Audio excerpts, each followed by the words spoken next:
remember I went through my first STD scare last year. I had a sex on the beach. That was like my big goal, sex on the beach. And I did it, and I didn't use a condom because I'm an idiot. And I don't use condoms in general. It's just because I don't do it. I'm sorry. I'm not like one of those jerks that's like, I gotta feel it or nothing. You know, I'm not a raw vegan or whatever. It's just every time I put a condom on, my guy shrinks, which is very embarrassing in front of a woman. And I think it makes sense, because when you throw a plastic bag over a person's head, they die. You know? It's suffocation. It's the same. So, yeah, beach sex, dude, that is wild. That's like, you think it's gonna be like this cool movie moment, like, feel the rain on your skin.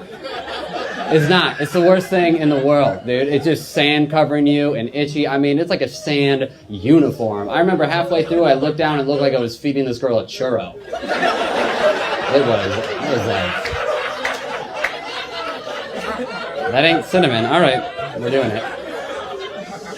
There's an upside. There is one upside to sex on the beach, and that's the wind hitting your butt. That is the best, dude. That feels like God's breath. Like the Lord came up and went...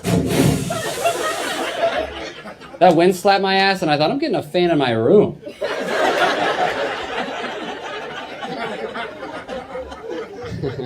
And I like, this is embarrassing, I've actually never told anybody this, but at the end of it, I was on bottom, so I got all over myself, so then I had to like, get up and walk into the beach like a sheriff, and like, it was horrible.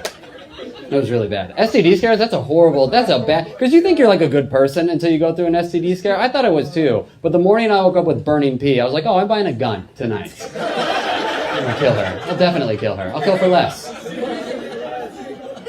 It's a horrible day. It's a bad day, isn't it? You gotta go to the doctor, he makes you pee in a cup, he calls my mom because I'm on her insurance still. I was like, dude, what happened to like the patient-doctor confidential? You call Anna when I'm dead, not when I itch, all right? Yeah, weird. I won't get too weird. I won't tell you what I had, but I will tell you I learned how to spell chlamydia. Yeah. There's a Y in it. Did you know that?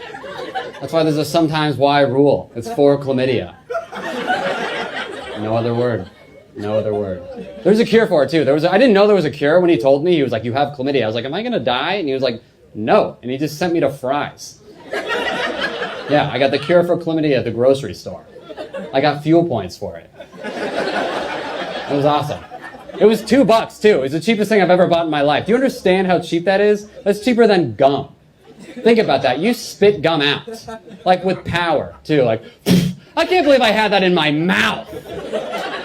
But you go into the store and you spend $2 and you get this little pill that cures you of a disease that 50 years ago you would have had for life. And Juicy Fruits out there still having the balls to go for $2.89. That's crazy.